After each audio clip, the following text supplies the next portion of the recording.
Welcome back to my channel. আমরা continue করছি WBP SI এর 2025-এর যে এক্সামটা হয়েছে সেই এক্সামের কোশ্চেনগুলো আমরা আলোচনা করছি। শুধু কোশ্চেনের অ্যান্সার কি আমরা শুধু আলোচনা করছি না, তার মধ্যে কিভাবে সমাধান করা যেতে পারে সেটা আমরা তুলে ধরার চেষ্টা করছি। ঠিক আছে, এর আগের ভিডিওটা যদি না দেখে থাকো তাহলে সেই আগের ভিডিওটা দেখবে, তারপরে এটাও কন্টিনিউ করবে এবং তোমাদের পছন্দ হলে অবশ্যই লাইক করবে। কোনো সমস্যা থাকলে বা কিছু সাজেশন থাকলে অবশ্যই কমেন্টে জানাবে। ঠিক আছে, তাহলে এর আগের ভিডিওটাতে আমরা 10 নম্বর কোশ্চেন পর্যন্ত করেছি, এটা আমরা 11 নম্বর কোশ্চেন শুরু করছি। চলো তাহলে আজকে শুরু করে দেওয়া যাক। ঠিক আছে, এখানে দেখো কি বলতে চাইছে এই কোশ্চেনটাতে।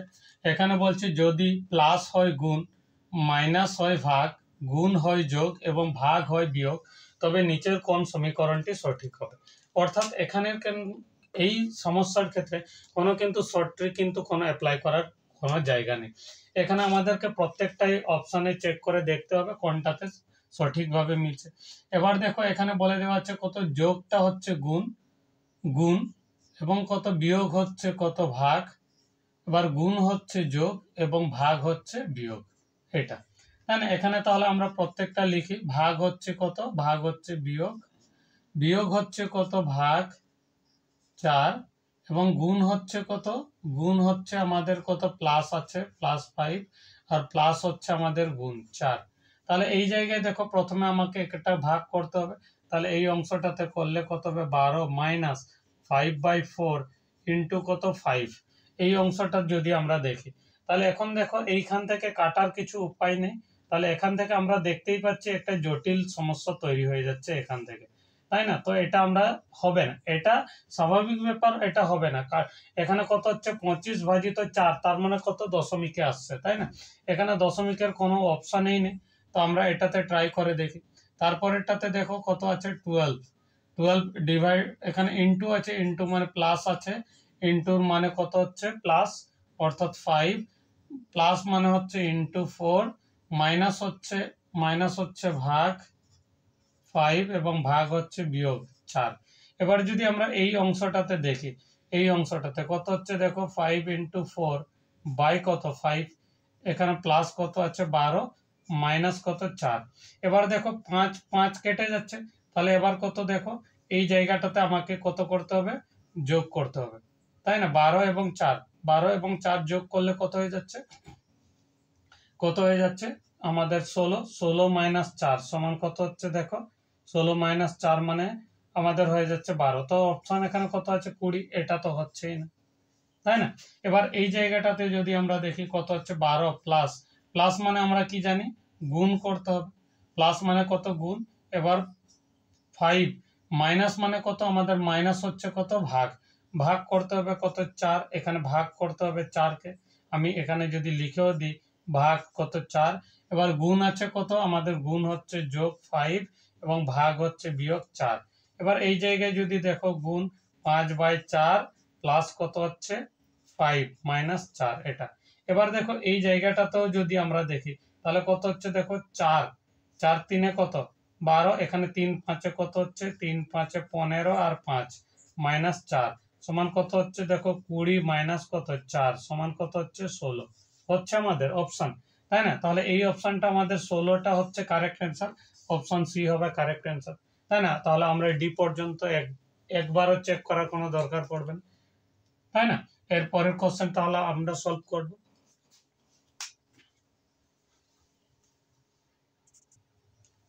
এই প্রশ্নটাতে কি বলছে দেখো, বলছে প্রদত্ত বিকল্প থেকে সম্পর্কিত সংখ্যাটি নির্বাচন করুন।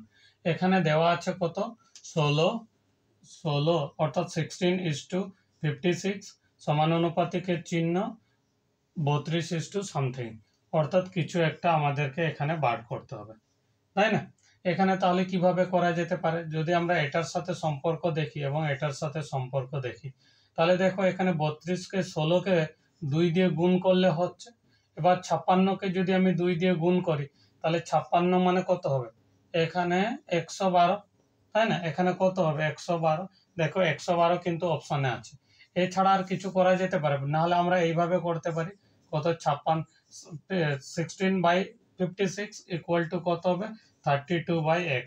তাহলে x কে এখানে তুলে দাও, তাহলে কত হবে এক্স ইকুয়াল টু কত 32/16, আর এটা কত হবে উপরে উঠে যাবে অর্থাৎ ইন্টু 56, তাই না? 16 দুগুণে 32 সমান কত হবে 2 ইন্টু 56 সমান কত হচ্ছে 112, অর্থাৎ কত 112। তাহলে অপশন আমরা অপশন ডি কে বলতে পারি, তাই না? এখানে অপশন ডি হবে কারেক্ট অ্যান্সার। এর পরের প্রশ্নটা দেখুন। এর পরের প্রশ্নটাতে বলতে চাইছে কোন টাকার 5% বার্ষিক হারে 2 বছরের চক্রবৃদ্ধি সুদ ও 2 বছরের সরল সুদের পার্থক্য কত 122 টাকা হলে ওই টাকার পরিমাণ কত হবে। অর্থাৎ কি বলতে চাইছে, বলছে কিছু পরিমাণ টাকা আছে, আমরা ধরে নিলাম এক্স ধরো, তাই না? কিছু পরিমাণ টাকা আছে এক্স, এবং এই এক্স টাকার সরল সুদ, অর্থাৎ সরল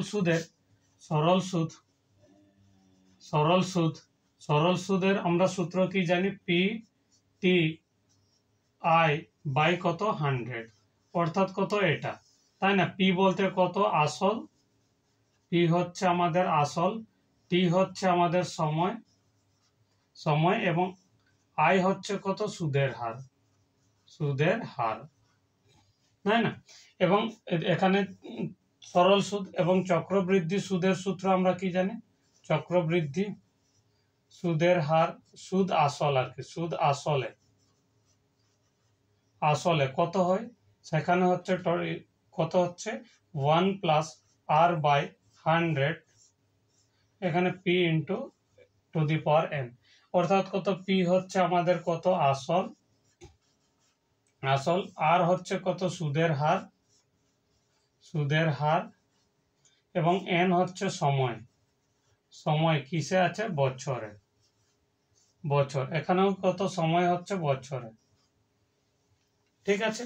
তো এখানে বলতে চাইছে কত 2 বছরে, তাই না? 2 বছরে সুদের হার কত। এবার আমরা যদি ভাবি কি হচ্ছে, এবার সরল সুদের ক্ষেত্রে আমরা বেসিক একটু জেনে নিই। এখানে ধরো আমরা কত করছি, যে ধরো 100 টাকা, তাই না? 100 টাকা সুদের হার কত ধরে নিলাম 10%, কত সুদের হার আর সমান কত 10%, এবং সময় কত ধরে নিলাম, সময় সমান 2 বছরের জন্য। এবার 2 বছর হলে যদি আমি 100 টাকা যদি জমা দিই, তাই না? তাহলে 100 টাকার পেছনে কত 1 বছর, এটা কত বার্ষিক সুদের হার, বার্ষিক সুদের হার, তাই না? অর্থাৎ কত 100 টাকা 10% সুদ, অর্থাৎ কত 100 টাকা আমি যদি জমা দিই ব্যাংকে, 10 টাকা সুদ হবে 1 বছরের পরে, তাই না? তাহলে 100 টাকা দিয়েছি, তাহলে 1 বছরের পরে কত হবে 10 টাকা হবে। এটা হচ্ছে সরল সুদের ক্ষেত্রে আমরা এরকম ভাবে ক্যালকুলেশন করি। এবার পরবর্তীকালে কত হবে, আবার সেই 100 টাকার পেছনে আবার সুদ হবে কত, পরের বছরের জন্য আবার কত সুদ হবে 10 টাকা, অর্থাৎ 2 বছরের পর আমার টোটাল সুদটা কত হয়ে যাবে 20 টাকা, কত হয়ে যাবে 20 টাকা। এবার যদি এই অংশটাই চক্রবৃদ্ধি সুদ হয়ে যায়, তাহলে কিরকম কনসেপ্টে চলে আসবে, ধরো এখানে 100 টাকা দিলাম, তাহলে 1 বছরের পরে সুদ হচ্ছে কত 10 টাকা।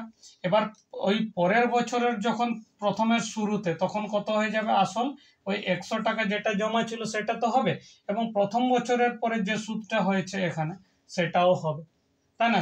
এই টোটাল মিলে সে আসলের মতো কাজ করবে।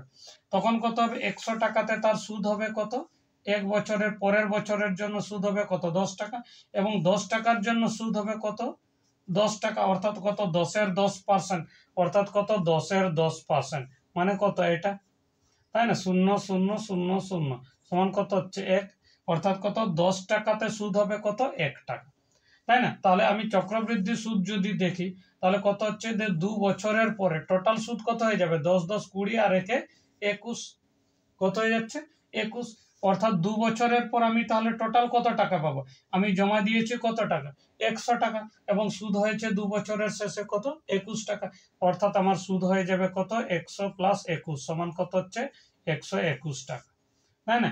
কিন্তু আসলের ক্ষেত্রে কত, মানে সরল সুদের ক্ষেত্রে আমার কত হয়ে যাবে, যে আসল আমার কত ছিল 100 টাকা, আর সুদ হয়েছে কত 20 টাকা, তাহলে তো আমার কত হয়ে যাবে এখানে 120 টাকা হয়ে যাবে কত সুদ আসল মিলে টোটাল এত হয়ে যাবে। এবার যদি এই জায়গা থেকে আমি পার্থক্য দেখি, কত হচ্ছে 100-র জন্য দেখো 120 হচ্ছে 2 বছরে, আর এখানে কত হচ্ছে 121 টাকা, তাহলে 2 বছরের পার্থক্য কত এক টাকা পার্থক্য হবে। এখানে যেটা 1 টাকা বেরোচ্ছে সেখানে আমাদের কিন্তু বলে দেওয়া আছে কত 121 টাকা হবে। 121 টাকা সুদের পার্থক্য হবে। তাহলে এখান থেকে আমাদেরকে কিন্তু ক্যালকুলেশন করতে হবে। এবার দেখো আমরা বেসিক জিনিসটা আমরা ধরেই নিয়েছি, তাই না? এবার আমরা দেখলাম কি যে 2 বছরের সরল সুদ এবং চক্রবৃদ্ধি সুদ, তাই না? এবার আমরা দেখেছি কত 2 বছরের মানে প্রথম বছরের সুদ হয়েছে 10 টাকা, পরের বছরের সুদ হয়েছে কত 10 টাকা, এটা হচ্ছে সরল সুদ। এবার চক্রবৃদ্ধি সুদের ক্ষেত্রে কত হয়েছে যে প্রথম বছরে সুদ হয়েছে কত 10, দ্বিতীয় বছরে সুদ হয়েছে কত 10 টাকা হয়েছে, প্লাস কত হয়েছে এইখানে যে টাকাটা, অর্থাৎ এই 10 টাকারই সুদ হয়েছে এটা। অর্থাৎ এই দুটোর মধ্যে যদি আমরা ডিফারেন্স করি তাহলে পার্থক্যটা কোনটা আসবে?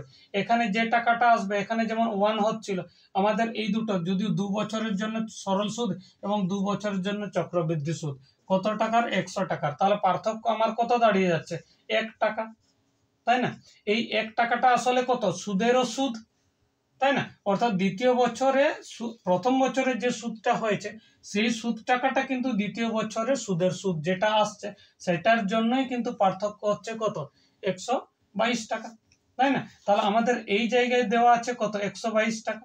তাহলে আমরা বলতে পারি যে প্রথম বছর কিছু একটা টাকা 1 বছরের জন্য কত পার্সেন্ট বলে দেওয়া আছে 5%, অর্থাৎ 5% যদি আমি দেখি সুদ তাহলে কত হয়ে যাবে 122 টাকা, তাই না? অর্থাৎ দ্বিতীয় বছরের যে সুদ থেকে যে সুদটা এসছে সেটা কত হয়ে যাবে 122 টাকা। তাহলে আমাদের এই জায়গায় মানটা যদি আমরা বার করি, অর্থাৎ প্রথম বছরে যে সুদটা এসছে সেটা পেয়ে যাবে, তাই না? তাহলে এখান থেকে আমরা যদি করি 1 সমান, তাহলে কত হচ্ছে 122 ইন্টু কত হবে 100 নিচে কত 5, অর্থাৎ 20 5 100, অর্থাৎ এটাকে ডবল করলে 0 4 4, এখানে কত হবে 2, কত হচ্ছে 2, অর্থাৎ কত হচ্ছে এই সংখ্যাটা। অর্থাৎ আমরা বলতে পারি যে প্রথম বছরে যে সুদটা এসছে, অর্থাৎ 10-এর জায়গায়, এই 10-এর জায়গায় যে এখানে স্থানটা থেকে যে নিচ্ছে সেটা হচ্ছে কত 2440 টাকা। এবার আমরা বলতে পারি কত, তাহলে প্রথম বছরে 2440 টাকা সুদ হয়েছে কার টাকা থেকে? কিছু একটা টাকা থেকে তো সুদ হয়েছে, তাই না? এখানে কত হবে x টাকা, তাহলে x টাকার ভ্যালুটা কত বেরিয়ে যাবে এখানে, তাহলে আমরা বলতে পারি কত 2440 ইন্টু কত 100, আর নিচে কত 100, এখানে 5, তাহলে 5 20 এখানে। এবার কত হচ্ছে 20 এবং কত এটা গুণ করো, তাহলে এখানে একটা শূন্য এখানে একটা শূন্য, তাহলে দুটো শূন্য হলো। এবার 2 দিয়ে গুণ করলে কত হচ্ছে ডবল করে দিতে হবে, এখানে কত হয়ে যাবে 4, অর্থাৎ আমাদের কত হচ্ছে 48,800 টাকা। অর্থাৎ আমাদের অপশনটা হয়ে যাবে কত এটা। আমরা যে প্রসেসর দিয়ে এটা অনেকক্ষণ টাইম লাগছে, এটা আসলে অনেকক্ষণ টাইম লাগার কারণ হচ্ছে বোঝানোর জন্য, তাই না? এটা যদি তাড়াতাড়ি করে, অর্থাৎ মাইন্ডের মধ্যে যে এই ক্যালকুলেশন গুলো হয়ে যাবে কিন্তু যখন অনেকগুলো প্র্যাকটিস করা হবে, ঠিক আছে? এগুলোকে প্র্যাকটিস করার চেষ্টা করবে তাহলেই কিন্তু খুব তাড়াতাড়ি ভাবে হবে। অর্থাৎ সঠিক উত্তরটা এখানে কত হচ্ছে 48,800। আমরা যেটা করলাম সেটা হচ্ছে কত সুদ থেকে বার করে, অর্থাৎ কত সুদের থেকে সুদ যেটা হয়েছে সেটা হচ্ছে কত 122, তার পেছন ক্যালকুলেশন করে আমরা প্রথম বছরের সুদ বার করলাম। এবার প্রথম বছরের সুদ থেকে কোন টাকা থেকে প্রথম বছরের সুদ হয়েছে সেটা আমরা বার করলাম এটা, অর্থাৎ প্রথম বছর 122 টাকা সুদ হয়েছে কোন টাকা থেকে, কত থেকে 2440 থেকে। এবার প্রথম বছরে 2440 সুদ হয়েছে কোথা থেকে, এখান থেকে, অর্থাৎ এই টাকাটাই ছিল আসল টাকা, তাহলে এটাই হবে আমাদের অ্যান্সার, তাই না? তাহলে এরপরের প্রশ্নটা আমরা দেখে নেব।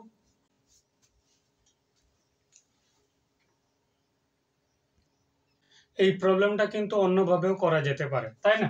সেটা হচ্ছে কিভাবে, দেখো এখানে আমি কি লিখলাম, এখানে লিখলাম কত, এটা হচ্ছে কত 2 বছরের জন্য 5% সুদের হারে, অর্থাৎ টোটাল সুদ আসল মিলে, অর্থাৎ চক্রবৃদ্ধি সুদ 2 বছরে কত হবে এটা হবে, তাই না? চক্রবৃদ্ধি সুদ প্লাস আসল, তাহলে আমরা সেখান থেকে কিন্তু আসলটা বাদ দিয়ে দিলাম, তাহলে এখানে কত পড়ে থাকবে 2 বছরের শুধু সুদটা। এবার হচ্ছে এটা নিয়েছি কত সরল সুদের 2 বছরের সূত্র, অর্থাৎ এখান থেকে যদি আমি x কে কমন করি তাহলে এখানে পড়ে থাকবে কত 1 + 5 বাই কত 100, এখানে হোল টু দি পাওয়ার, এখানে হোল স্কয়ার মাইনাস কত 1 এটা, আর এখানে পড়ে থাকবে কত x ইন্টু কত 10, এখানে কত হচ্ছে 100 ইকুয়াল টু কত হচ্ছে 122। তাই না। এবার এখানেও এক্স আছে, এখানেও এক্স, তাহলে আমি এক্সকে কমন করতে পারি এখানে, তাহলে এখানে পড়ে থাকবে কত, এখানে দেখো 1 প্লাস, এবার এইগুলোকে আমরা ক্যালকুলেশন করতে পারি কিছু একটা কেটে, এখানে 5 একে 5, 5 20 এটা, এখানে তাহলে আমার উপরে হয়ে যাচ্ছে কত 21 বাই কত 20 এটার স্কোয়ার -1 আর এখান থেকে আমি ক্যালকুলেশন করে বার করলে অর্থাৎ এক্স কে কমন নিয়ে নিলে, তাহলে এখান থেকে আমাদের টোটাল হয়ে যাচ্ছে কত, হয়ে যাচ্ছে 10 বাই কত 100 এটা, তাই না, ইকুয়াল টু কত হচ্ছে 122। অর্থাৎ এখান থেকে আমি যদি ক্যালকুলেশন করে এক্স এর মানটা বার করি, তাও কিন্তু আমাদের এটা আসবে।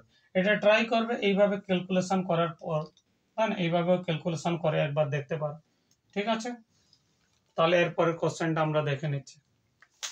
এটাতে বলে দেওয়া আছে যে যদি 5-এর 7, 7-এর 9, 9-এর 11, 11-র 13 এবং কত 13-র 17কে তাদের মানের অনুযায়ী ঊর্ধ্বক্রমে সাজানো হয়, তবে কে দ্বিতীয় স্থানে থাকবে। অর্থাৎ আমরা যদি ছোট থেকে বড় সাজাই, ছোট থেকে বড় সাজাই, তাহলে দ্বিতীয় নাম্বারে কে থাকবে, সেকেন্ডে কে থাকবে, তাই না। এবার এটা একটু আমরা জেনে নিই যে যে কোনো দুটি ভগ্নাংশের এটা শর্ট ট্রিক একটা আছে, ধরো এটা, তাই না।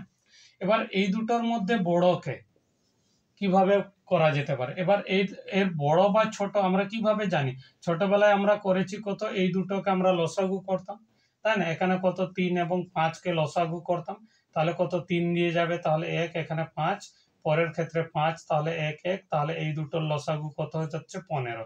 দিয়ে কি করতাম, এখানে এই 3টাকে 15 করতাম, অর্থাৎ 3টাকে 15 করলে কত 3 গুণিত 5, অর্থাৎ 2 গুণিত 5। এবার এখানে কত হতো যে 3 গুণিত 3, এখানে কত হতো 5 গুণিত 3, অর্থাৎ এখানেও হয়ে যেত কত 15, উপরে 10, আর এখানে হতো 9, এবার কত এখানে হতো 15, তাই না। তাহলে এবার দেখতাম যে নিচে যাদের সমান, যেটা উপরে বড় সেটাই হবে সব থেকে বড়, অর্থাৎ এটা বড় হয়ে যেত। এইভাবে আমরা করতাম, কিন্তু এখানে আমরা এইভাবে করব না। এখানে আমরা কিভাবে করব, ধরো এই সংখ্যাটাই নিলাম, কত হচ্ছে 2-এর 3 এবং কত হচ্ছে 3-এর 5। এবার কি করব, এইভাবে গুণ করব, এবার এইভাবে গুণ করব। ঠিক আছে, গুণ করার পর ধরো এই দুটোকে গুণ করে আমি এখানে কত লিখলাম 9, এবং এই দুটোকে গুণ করে এখানে কত লিখলাম 10। তাহলে 9 এবং 10-এর মধ্যে কোনটা বড়, 10টা বড়, অর্থাৎ এটা বড়, অর্থাৎ এটা বড় মানে এই দিকের ভগ্নাংশটা কি হয়ে যাবে, বড় হয়ে যাবে। তাহলে এইভাবে কিন্তু আমরা প্রত্যেকটা চেক করে দেখব কোনটা কার সাথে বড় হচ্ছে। ঠিক আছে, তাহলে আমরা কিন্তু সঠিকভাবে উত্তর পেয়ে যাবো। এইভাবে আমরা করব না, কারণ এইভাবে করতে গেলে আমাদের 9 7 এই 7 9 11 13 17কে লসাগু করতে হবে। এটা যেহেতু প্রাইম সংখ্যা মানে সবগুলোকে গুণ করতে হবে, এভাবে কিন্তু আমরা করব না, তাই না, আমরা করব এইভাবে। হ্যাঁ, তাহলে এবার প্রত্যেকটা চেক করার চেষ্টা করি। তাহলে কত হচ্ছে দেখো 5-এর 7, 5-এর 7 কত হচ্ছে 7-এর 9, 9-এর 11, 11-র 13 এবং কত হচ্ছে 13-র 17, 13-র 17। এবার দেখো এই দুটোর মধ্যে যদি দেখি, এই দুটোর মধ্যে কত হচ্ছে 49, আর এটা কত হচ্ছে 9 5 45, তাহলে কোনটা বড় হচ্ছে, এই দুটোর মধ্যে থেকে কিন্তু এটা বড় হচ্ছে, তাই না। এবার দেখো এই তার মানে কত, এটার থেকে এটা বড়, আমরা বড়টাকে পাবো, সব থেকে বড়টাকে দেখবো, তারপরে সেকেন্ডেরটাকে দেখার চেষ্টা করবো। এবার এই দুটোর মধ্যে থেকে যদি আমরা দেখি, তাহলে এই দুটো গুণ করলে কত হবে 11 7 77, আর এই দুটো করলে কত হচ্ছে এখানে 81 হচ্ছে, এখানে কত হচ্ছে 81 হচ্ছে। তার মানে কত, এটা বড়, অর্থাৎ এটার থেকেও কত এটা বড় হচ্ছে, তাহলে এটা, তাহলে এবার এটার থেকে এটার মধ্যে তুলনা করব। এবার এই দুটোকে গুণ করলে কত হচ্ছে 121, আর এই দুটোকে গুণ করলে 13 9 কত হচ্ছে 90, আর 27 মানে হচ্ছে 117, 117, তাই না। এটা হচ্ছে, তাহলে আমরা এখান থেকে দেখতে পাচ্ছি যে এটা বড় হচ্ছে।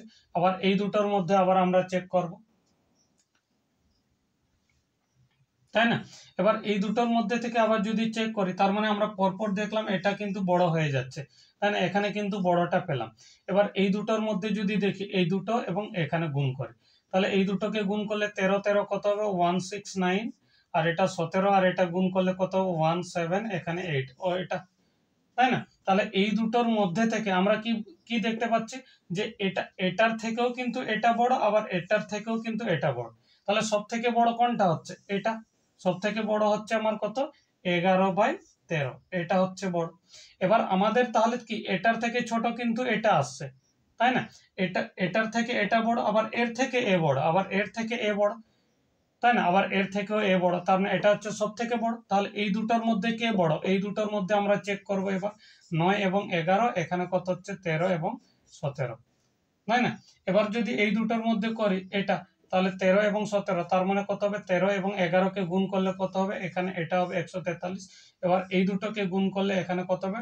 9 7 63 3 আর 9 1 9, মানে 90, আর এখানে 9 7 63, 63 3 হাতে কত 6, 9 1 9 আর 6 হচ্ছে কত? 15, 153, আর এখানে কত হচ্ছে? 143। তার মানে কোনটা বড়? এটা বড়, অর্থাৎ এটার থেকে কিন্তু এটা বড়। অর্থাৎ কত আমার সেকেন্ড নাম্বারে তাহলে কত? এটা হচ্ছে সব থেকে বড়, তার থেকে কিন্তু ছোট কে হবে? এটা, অর্থাৎ 9 এর 11। তাহলে আমাদের অপশন কত হয়ে যাবে? 9 এর 11, অপশন এ হবে কারেক্ট অ্যান্সার, তাই না? আমরা এখানে চেক করে দেখলাম দুটো ভগ্নাংশের কিভাবে হচ্ছে, একবার ট্রাই করবে তাহলে নিশ্চয়ই বুঝতে পেরে যাবে কিভাবে করা যেতে পারে। ঠিক আছে, এর পরের কোশ্চেনটা তাহলে আমরা দেখবো। এটা এই প্রশ্নটাতে কি বলছে দেখো, বলছে প্রদত্ত উত্তরগুলি থেকে অনুপস্থিত সংখ্যা নির্বাচন করুন, অর্থাৎ এখানে যে সংখ্যাটা হবে সেটা বার করতে হবে। এবার যদি আমরা ভালো করে লক্ষ্য করার চেষ্টা করি, তাহলে কি দেখতে পাচ্ছি? এখানে প্রত্যেক কটাই কিন্তু স্কোয়ার আছে, তাই না? এখানে কত আছে দেখো? 11 স্কোয়ার, এখানে কত আছে? 12 স্কোয়ার, এখানে কত আছে? 17, এখানে 17 স্কোয়ার, এখানে কত আছে? 18 স্কোয়ার, তাই না? 18 তো 18, হ্যাঁ 18, এটা 17, এখানে 18, এটা কত হবে? এটা হচ্ছে কত? 23 স্কোয়ার, এটা হচ্ছে কত? 23 স্কোয়ার, এটা কত? 24 স্কোয়ার, তাই না? এবারে দেখো তাহলে কি হচ্ছে ব্যাপারটা। তাহলে এখান থেকে যদি আমরা দেখি, এখান থেকে তাহলে 11 থেকে কত? 12, অর্থাৎ এক পার্থক্য। এবার যদি এই জায়গায় দেখি আবার কত হচ্ছে, দেখো এই জায়গায় কত হচ্ছে, তাহলে এখানে কত হচ্ছে? 13, 14, এবার 15, এবার 16, তাহলে চারটা সংখ্যা কিন্তু গ্যাপ আছে, তাই না? চারটা সংখ্যা গ্যাপ আছে। আবার কত? এখানে 17 থেকে 18 কোনো গ্যাপ নেই কিন্তু। তাহলে এখানে কি দেখতে পাচ্ছি? আবার এই 17 এবং 18 এর মধ্যে কোনো কিন্তু গ্যাপ নেই। আবার যদি আমরা এখানের থেকে দেখি, তাহলে কতগুলো গ্যাপ হচ্ছে দেখো? 18, তাহলে এখানে হচ্ছে 19, 20, 21, আবার হচ্ছে কত? 22। আবার যদি এখানের ক্ষেত্রে দেখি 23 হচ্ছে, মানে গ্যাপ নেই, তাই না? 23 এর পর কত? 24, 24, এবার তো 24 এর পর থেকে তাহলে কত গ্যাপ হবে? তাহলে আমরা প্রথমেই এখানে দেখলাম কত, এখানে দেখছি কত? 1 নয়, এখানে 1 হবে না, তাহলে 11 থেকে কত হচ্ছে? 12, মানে পর পর হচ্ছে, দিয়ে মাঝখানে কত গ্যাপ হচ্ছে? 4টা, দিয়ে আবার কোনো গ্যাপ হচ্ছে না, দিয়ে আবার 4টা, দিয়ে তাহলে আবার কোনো গ্যাপ হচ্ছে না, তাহলে আবার 4টা হবে, অর্থাৎ এখানে কত হবে? 25, এখানে 26, 27, এখানে 28, অর্থাৎ এই 28 এর পরে যেটা হবে অর্থাৎ 29, এটা 29 স্কোয়ার, তাই না? এবার 29 স্কোয়ার কত হয় দেখো? 29 স্কোয়ার 9 নং কত? 81, তার মানে শেষেই আমরা দেখতে পাচ্ছি 1, তাহলে এই দুটোর মধ্যে হবে। এবার যদি আমরা এই দুটোর মধ্যে থেকেও দেখি, আমরা একটু ট্রাই, এখানে পুরোটাই স্কোয়ার করার চেষ্টা করে দেখা যায়। 9 নং 81, অর্থাৎ 8 হাতে 8 থাকলো, 9 দুগুণে 18 আর 8 মানে হচ্ছে 26, দিয়ে কত? 18 8 হাতে 1, এখানে 4 আর 1 5, এটা তার মানে কত হচ্ছে? এটা 14 4 হাতে 1, এখানে কত হচ্ছে? 7 আর 1 8, কত হচ্ছে? 841, অর্থাৎ অপশন কত হবে? অপশন ডি হবে আমাদের কারেক্ট অ্যান্সার। আমরা কি করলাম একটু আরেকবার বলছি দেখো, 11 পর কত আছে? 12 স্কোয়ার, দিয়ে কত? 12 থেকে কত আছে? 17 স্কোয়ার, তাহলে মাঝে কত আছে গ্যাপ? 13, 14, 15, 16, অর্থাৎ কত? চারটা সংখ্যার গ্যাপ। আবার দেখো 17 থেকে 18 কোনো সংখ্যার গ্যাপ নেই, কিন্তু আবার 18 থেকে আবার 23-এ যদি যাই তাহলে 19, 20, 21, 22, তাহলে আবার চারটা সংখ্যার গ্যাপ। আবার 23 থেকে 24, তার মানে কোনো সংখ্যার গ্যাপ নেই। আবার 24 থেকে তাহলে কত হবে? আবার চারটা সংখ্যার গ্যাপ হবে, তারপরের সংখ্যাটা হবে, তার মানে কত? এখানে 25, 26, 27, 28 বাদ যাবে, তাহলে 29 স্কোয়ার, অর্থাৎ 29 স্কোয়ার কত? 841, এটাই হচ্ছে অপশন ডি হবে কারেক্ট অ্যান্সার। এরপরের কোশ্চেনটা আমরা নিয়ে নিয়েছি, এখানে কিছু ম্যাথের সাথে সাথে আমরা রিজনিংও নিয়ে নিচ্ছি, ঠিক আছে? এখানে আমরা রিজনিং এর একটা কোশ্চেন আমরা নিয়ে নিয়েছি। এখানে কি বলতে চাইছে দেখো, এটার একটা সাংকেতিক ভাষা দেওয়া আছে এটা, এবং তারপরের আরেকটা সাংকেতিক ভাষা দেওয়া আছে এটা, তাহলে এখন এটার সাংকেতিক চিহ্ন কি হবে? তাহলে এখানে আমরা দেখি একবার লিখার চেষ্টা করো। এখানে আমি লিখলাম এফ, এটাতে কত বলছে? 9 1 7 8 2, এবং পরের ক্ষেত্রে কত বলছে এল এল এল জে কে এটা, এবং প্রত্যেকটা সাংকেতিক কত দেওয়া আছে 6 7। এবার দেখো ডাইরেক্টলি যদি দেখো এখানে কত হচ্ছে এল, এল মানে কত হচ্ছে 8 দেখো, তাই না? এবার কত হচ্ছে, এবার এটার মধ্যে থেকে যদি আমরা দেখি এখানে কিন্তু আমাদের এল নেই, আছে কোনটা ই আছে, দেখো এখানে ই, ই মানে কত দেওয়া আছে 1 আছে, তাই না? আর কি আছে আমাদের এখান থেকে এইচ, এখানে কি এইচ আছে, এইচ নেই কিন্তু আই নেই, ই আছে শুধুমাত্র, ডি এখানে, এখানেও কিন্তু ডি নেই। তাহলে আমরা এখানে দেখতেই পাচ্ছি যে প্রত্যেকটা জিনিসের ক্ষেত্রে, অর্থাৎ এখানে আমরা যদি দেখি ই থেকে শুরু হয়েছে, ই কে 1 ধরেছে, তাহলে এফ কে কত ই দেখো 1 আছে, এফ কত আছে, এফ হচ্ছে 2, ই এফ, তাতে জি এইচ, এইচ এখানে যদি দেখি E F G H I J K L, L তাহলে কত হচ্ছে 1 2 3 4 5 6 7 8, দেখো এল ক্ষেত্রে কত হচ্ছে 8। তাহলে আমাদের এটার ক্ষেত্রে প্রত্যেকটা কত হবে, আমরা ই থেকে আমাদেরকে ধরে নিতে হবে। তাহলে ই এর যদি 1 হয় তাহলে এর আগে ডিটা কি হবে, এর আগে অর্থাৎ 26-এর জায়গায় চলে আসবে, তাই না? আমরা ধরতে পারি, তাহলে এখানে আমরা এই দুটো জিনিসটাই দেখলেই হয়ে যাবে। তাহলে দেখো আই এর ক্ষেত্রে আমাদের কত হচ্ছে 5 5, এবং এইচ এর জির ক্ষেত্রে কত হয়ে যাচ্ছে 3, এবং এইচ এর ক্ষেত্রে কত 4। তাহলে আমরা প্রথমে শুরুটাই দেখতে পারি কত 5 5 3 4 1, তাহলে এখানে দেখো 5 3 4 1 কত হচ্ছে, এটা পর পর হচ্ছে, তাই না? আর ডিটাকে এখানে এর আগে অর্থাৎ কত 0 থেকে ধরা শুরু করেছে, তাই সেই কারণের জন্য এখানে কত হচ্ছে শেষের সংখ্যাটা 0 হচ্ছে, অর্থাৎ আমাদের অপশন কোনটা হবে, অপশন এ হবে কারেক্ট অ্যান্সার, তাই না? এর পরের কোশ্চেনটা তাহলে আমরা দেখে নেব। এই কোশ্চেনটাতে কি বলে দেওয়া আছে দেখো, এখানে বলছে কত এ বি এবং সি একটি যৌথ ব্যবসায় অংশীদার। এ ব্যবসার শুরুতে কিছু টাকা বিনিয়োগ করে, বি এ এর দ্বিগুণ টাকা 6 মাস বাদে, এবং সি এ এর 3 গুণ টাকা 8 মাস বাদে নিয়োগ করে আর কি। বছরের শেষে তারা 45,000 টাকা লাভ করেন, তাহলে তারা সি, এখানে বলছে সি লাভ্যাংশ কত হবে, অর্থাৎ কত, এখানে বছরের শেষে এরা লাভ করেছে কত 45,000 টাকা, এবং এখানে সি এর লাভ্যাংশ চাইছে কত হবে, তাই না? এখানে আমরা যদি আমরা এ এর টাকা বলি, তাহলে এ বলছে কত যৌথ ব্যবসায় অংশীদারি, এ কিন্তু টাকা শুরুতে দিয়েছে, অর্থাৎ আমরা যদি এ এর টাকা এক্স ধরে নিই, তাই না? তাহলে এক্স এর টাকা তাহলে পুরো বছরটা খেটেছে, তাহলে পুরো বছর মানে কত হচ্ছে 12 মাস খাটছে, তাই না? এবার বলে দেওয়া আছে কত বি এর দ্বিগুণ টাকা, বি এ এর দ্বিগুণ টাকা 6 মাস ধরে খাটছে, অর্থাৎ এ যত টাকা করেছে বি দিয়েছে কত দ্বিগুণ টাকা অর্থাৎ 2x, এর খাটছে কত 6 মাস পরে, অর্থাৎ পুরো বছরের থেকে, অর্থাৎ 12 বিযুক্ত 6 অর্থাৎ কত বাকি 6 মাস তার কাটছে, অর্থাৎ কত হবে 6 হবে। এবং বলে দেওয়া আছে কত সি 3 গুণ টাকা 8 মাস বাদে দিচ্ছে, তাহলে 8 মাস বাদে অর্থাৎ 12 থেকে 8 বাদ দিলে কত হবে 4 মাস ধরে কাটছে, তাই না? বছরের শেষে কত হবে, অর্থাৎ 3 গুণ টাকা অর্থাৎ 3x, এটা কত 4 মাস ধরে কাটছে। এবার যদি আমরা এই তিনটে অর্থাৎ কত A is to B is to C, অর্থাৎ কত এই তিনজনের মূলধনের অনুপাত আমরা বার করি, তাহলে কত হবে দেখো, এখানে এক্স যাবে, এখানে থাকছে 12, এখানে 6 দুগুণে 12, এখানে কত হচ্ছে, এখানে হচ্ছে কত দেখো 12, তাই না? তাহলে আমরা দেখতে পাচ্ছি 1:1 ইজ টু কত 1। এবার বলে দেওয়া আছে কত সি যদি বছরের শেষে কত 45,000 টাকা যদি রোজগার হয়, তাহলে সি লাভ্যাংশ কত পাবে, অর্থাৎ সি এর ক্ষেত্রে কত হবে, সি হবে কত 3 ভাগ, অর্থাৎ কত টোটাল কত 1 2 3, অর্থাৎ টোটাল কত 3 ভাগের মধ্যে 1 ভাগ পাবে, অর্থাৎ এখানে কত 45,000 টাকা, তাহলে কত হবে 3 5 15, 3 5 কত 15,000 টাকা, অর্থাৎ এখানে এখানে অপশনগুলো দেওয়া নেই, অর্থাৎ এখানে অপশনে কত হবে 15,000 টাকা কিন্তু কারেক্ট অ্যান্সার হবে, তাই না? এখানে অপশনগুলো লেখার পর হচ্ছে কত 15,000 12,000 18,000 এবং 25,000, তাহলে অ্যান্সারটা কত হয়ে যাবে 15,000 টাকা। পরের প্রশ্নটাতে কি বলতে চাইছে দেখো, এখানে বলছে যদি কোনো ভগ্নাংশের লব 200% বৃদ্ধি করানো হয় এবং হরকে 120% বৃদ্ধি করানো হয়, তবে নতুন ভগ্নাংশটি 4-এর 11 হয়, তবে মূল ভগ্নাংশটি কত হবে, অর্থাৎ এখানে কি বলতে চাইছে, বলছে একটা ভগ্নাংশ দেওয়া আছে, আমি ধরে নিলাম কত x/y, তাই না। এবার বলেছে লবকে কত 200%, অর্থাৎ 200% বৃদ্ধি করানো হলো। এটাকে কত 200% বৃদ্ধি করানো হলো, এবং কত এটাকে কত 120, অর্থাৎ কত 120% বৃদ্ধি করানো হয়। বৃদ্ধি করার পরে ভগ্নাংশটা কত হচ্ছে 4-এর 11 হলে তাহলে মূল ভগ্নাংশটি কত হবে।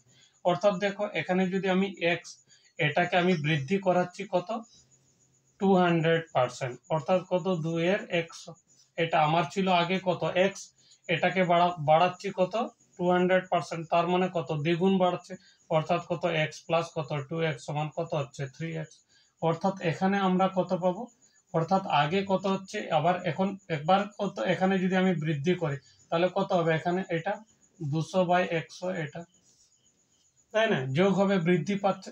এবার এখানের ক্ষেত্রেও একইভাবে এখানে কত হচ্ছে 120% বৃদ্ধি পাচ্ছে, অর্থাৎ y ছিল আগে, এবার বৃদ্ধি পাচ্ছে কত 120%, তাই না। এবার বৃদ্ধি পাওয়ার পর কত ভগ্নাংশ হয়ে যাচ্ছে কত 4-এর 11, তাই না, কত হয়ে যাচ্ছে 4-এর 11। এবার দেখো এখান থেকে আমাদের x আর y এর মান বার করতে হবে। x তার মানে কত হবে, এখানে কত 2x, আর এখানে হবে y প্লাস 0 0, এখানে কত, এখানে 6, এখানে কত 5, তাহলে এখানে হয়ে যাচ্ছে কত 6y/5, তাই না। তাহলে এটা সমান কত 4-এর 11। এবার দেখো এখানে কত হচ্ছে 3x, আর এখানের ক্ষেত্রে কত হবে, এখানে হয়ে যাচ্ছে 11y, আর এখানে চলে যাবে 5, অর্থাৎ এটাকে ভগ্নাংশের যোগ করলে এটা 5 উঠে যাবে, 5 আর 6 মিলে 11, আর উপরে হচ্ছে এটা 5 উঠে যাবে, অর্থাৎ কত হচ্ছে এখানে এদিকে 4-এর 11। এবার এখান থেকে x আর y এর মান বার করলে কত হবে, 4 গুণিত কত 11, আর নিচে হবে কত 3 গুণিত 5, আর গুণিত কত 11, অর্থাৎ এই 5 এবং এই 3 এটা চলে যাবে নিচে, এবং 11 উঠে যাবে এখানে, 11 এখানে ছিল, তাহলে 11 আর 11 কাটছে, তাহলে থাকছে কত 4-এর 15। তাহলে এটাই হচ্ছে উত্তর, অর্থাৎ x আর y আমরা যেটা প্রথমে ভগ্নাংশ ধরেছিলাম সেটা কত বেরোচ্ছে 4-এর 15। তাহলে অ্যান্সার আমার হয়ে যাবে কত, অপশন সি হবে 4-এর 15। পরের প্রশ্নটাতে কি বলতে চাইছে, একটি কল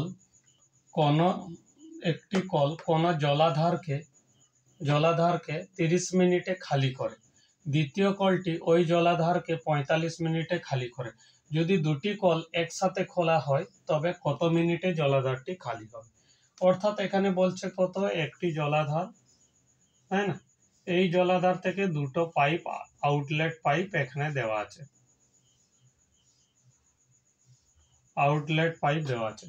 এখানে ক্ষেত্রে কিছু পরিমাণ যদি জল থেকে থাকে, সম্পূর্ণ জল, আমি যদিও ধরেই নিলাম সম্পূর্ণ জল আছে, ধরো পুরো সম্পূর্ণ ভর্তি আছে, তাই না। এখানের ক্ষেত্রে কি বলছে, এই পাইপটা যদি খোলা থাকে, এটা বন্ধ রেখে যদি এটা খুলে রাখি তাহলে এটা কত 30 মিনিটে খালি করবে পুরোটাকে।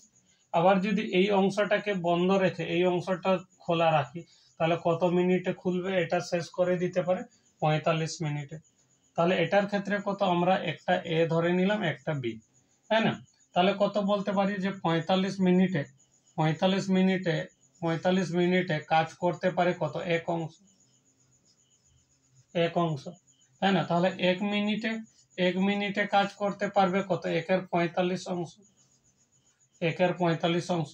এ পাইপ আমরা যদি এটাকে এ ধরে নিই, এবার বি পাইপটা কত করবে, অর্থাৎ বি কল কতটা কাজ করবে, অর্থাৎ সে করবে কত 30 মিনিটে কাজ করতে পারে কত, এক অংশ,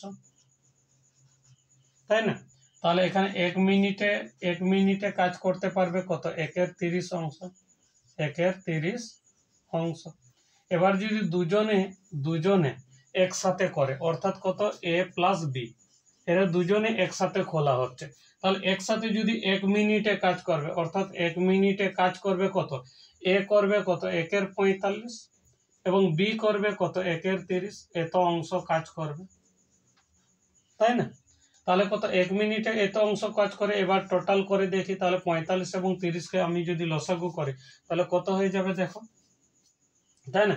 অর্থাৎ আমাদেরকে করতে হবে কত 30 এবং 45কে কি করতে হবে লসাগু, অর্থাৎ 5 দিয়ে 5 6 30, 5 9 45, 3 দিয়ে যাবে 3 এবং কত এখানে 2 এবং 3, তারপরে কত 2 দিয়ে, তারপরে কত 3 দিয়ে, এখানে 1 1 আসবে এটা, তাহলে আমার এটাই হচ্ছে লসাগু, তাই না? এটাই যদি আমার লসাগু হয় তাহলে কত 5 দুগুণে 10, 10 3 30, 30 3 90, অর্থাৎ এখানে হচ্ছে 90, 45 দুগুণে 90 আর কত 30 3 90, তাহলে হয়ে যাচ্ছে কত 5 এর 90, এটাই হচ্ছে কত, অর্থাৎ 1 মিনিটে যদি এ এবং বি অর্থাৎ দুটো কল একসাথে ছাড়া হয় তাহলে 1 মিনিটে কত অংশ কাজ করতে পারবে, এই অংশ, তাহলে সম্পূর্ণ কাজটা করবে কত, এটা ঠিক উল্টোটা, তাহলে সম্পূর্ণ কাজ করতে সময় কত লাগবে 90 এর 5, অর্থাৎ আমরা কত করতে পারি 4 একে 4 এটা, তাই না? অর্থাৎ কত 18 5 এ 90, অর্থাৎ কত সময় লাগবে 18 মিনিট, অর্থাৎ আমাদের অপশন হয়ে যাবে কত, অপশন বি হবে কারেক্ট অ্যান্সার, তাই না? এখানে সবসময় মনে রাখবে কত 1 মিনিটে যতটা বা 1 দিনে বা 1 ঘন্টায় যতটা কাজ করবে সম্পূর্ণ কাজ করতে ঠিক তার উল্টোটা করতে হবে, অর্থাৎ এখানে 5 এর 90 বেরিয়েছে, তাহলে সম্পূর্ণ কাজ করতে কত হবে 90 এর 5, তাই না? এটাকে কাটলে আমার হয়ে যাচ্ছে কত 18 5 90, ঠিক আছে? এর পরের কোশ্চেনটা আমরা দেখে নেব তাহলে। এখানে এই প্রশ্নটাতে বলতে চাইছে কি দেখো, এখানে বলছে কত এ একটি কাজ 12 দিনে সম্পন্ন করতে পারে, এ এবং বি সেই কাজ একত্রে 8 দিনে সম্পন্ন করে, তাহলে কত দিনে বি একা সেই কাজটি সম্পন্ন করতে পারে, অর্থাৎ এখানে আমরা এর আগের অঙ্কটাতে দেখলাম কত এ এবং বি, এ করতে পারছিল কত 45 মিনিটে, বি করতে পারছিল কত 30 মিনিটে, দিয়ে একসাথে তারা কত মিনিটে করছিল সেটা আমরা বার করলাম কত 18তে, কত করছিল 18 মিনিটে, এবার এখানে কিন্তু কত দেওয়া আছে, অর্থাৎ এখানে এ প্লাস কত বি মিলে, এ প্লাস বি মিল, এখানে কিন্তু প্রথমেই দেওয়া আছে এ একটা কাজ করছে, অর্থাৎ এই জায়গাটাতে দেওয়া আছে, তাই না? অর্থাৎ এখানের ক্ষেত্রে কত আছে এ এবং বি, এ করতে পারে বলে দেওয়া আছে কত 12 দিনে, বি করতে পারে আমাদের জানা নেই, এবার বলছে এ এবং বি মিলে কত দিনে কাজ করতে পারে বলে দেওয়া আছে, এখানে 8 দিনে কাজ করতে পারে, 8 দিনে কাজ করতে পারে, তাই না? তাহলে আমরা এক্ষুনি আমরা যেটা জানলাম কত এ এবং বি, এ এবং বি যেটা একদিনে কাজ করতে পারে, আমরা যদি বলি এইখানে এ এবং বি মিলে কত 8 দিনে কাজটা সম্পন্ন করে, অর্থাৎ আমরা বলতে পারি কটা 8 দিনে কাজ করতে পারে কত 1 অংশ, তাই না? তাহলে 1 দিনে কাজ করবে কত 1 এর 8 অংশ কাজ করবে এটা, এবং এখানে এর ক্ষেত্রে যদি ধরি তাহলে কত হচ্ছে 12 দিনে কাজ করে কত 1 অংশ, 1 অংশ, তাহলে 1 দিনে কাজ করবে কত 1 এর 12 অংশ, 1 এর 12 অংশ, তাই না? তাহলে একদিনে দুজন মিলে কাজ করছে কত 1 এর 8, এবং একদিনে এ কাজ করছে কত 1 এর 12, তাহলে আমি যদি একদিনের কাজটা বার করতে পারি, অর্থাৎ কত এখানে মিলে আছে কত এ এবং বি, এবার এখান থেকে যদি আমি এ এর টাকে বাদ দিই তাহলে বি একা একদিনে কতটা করবে সেটা আমরা বার করতে পারবো, আর একদিনে যতটা বার করতে পারবো সেটাকে উল্টে দিলেই আমি কিন্তু সম্পূর্ণ অংশটা পেয়ে যাব, তাই না? তাহলে আমরা এখানে দেখতে পাচ্ছি কত 1 এর 8, এখানে হচ্ছে কত এ এবং বি মিলে কাজ করছে, সেখান থেকে আমি বাদ দেব কত এ এর অংশটাকে, অর্থাৎ কত 1 এর 12 অংশ, 1 এর 12 অংশকে বাদ দেব, তাহলে কত হবে দেখো 8 এবং 12 এর লসাগু কত হবে 24 হবে, কত হবে 24 হবে, এবার কত হবে 8 3 24, আর এখানে 12 দুগুণে কত 24 সমান কত হচ্ছে 1 এর 24, এত অংশ তাহলে কাজ হবে, তাই না? তাহলে কত হচ্ছে এ এবং বি মিলে একদিনে কাজ করে কত 1 এর 8 অংশ, এ একা কাজ করে কত 1 এর 12 অংশ, এবার যদি 1 এর 8 থেকে 1 এর 12 অংশ বাদ করি তাহলে কত হচ্ছে শুধুমাত্র বি কত অংশ কাজ করছে একদিনে সেটা কিন্তু আমরা পেয়ে যাচ্ছি, কত অংশ কাজ করতে পারছে বি 1 এর 24 অংশ, অর্থাৎ একদিনে কাজ করে কত 1 এর 24 অংশ, তাহলে সম্পূর্ণ কাজটা কত করতে হবে, সম্পূর্ণ কাজটা করতে কতদিন সময় লাগবে তার পুরোপুরিভাবে আমরা দেখতে পাচ্ছি কত 24 দিনে, অর্থাৎ আমরা দেখতে পাচ্ছি 8 দিনে 1 অংশ, তাহলে একদিনে কত এটা, অর্থাৎ যে যত দিনে কাজ করে সেটা কিন্তু নিচে আসছে, তাহলে একদিনে কাজ করতে পারে কত 1 এর 24, তাহলে সম্পূর্ণ কাজটা করতে কত সময় লাগবে 24 দিন, তাহলে এখানে অপশন সিটা হবে কারেক্ট অ্যান্সার, তাই না? তাহলে আজকে আমরা কতগুলো করলাম? 20টা, অর্থাৎ আজকে আগের ক্লাসে আমরা করেছি কত? 10টা, এবং এই ক্লাসে করলাম আমরা কত? 10টা। তাহলে টোটাল আমরা কত 2025-এর যেটা সবে রিসেন্টলি এক্সাম হয়েছে এসআই, সেখানে আমরা সেই কোশ্চেনগুলো 20টা টোটাল সলভ করলাম, তাই না? এর আগের ভিডিওটা যদি না দেখে থাকো তাহলে সেই ভিডিওটা দেখবে, এবং সেই ভিডিওর সাথে এই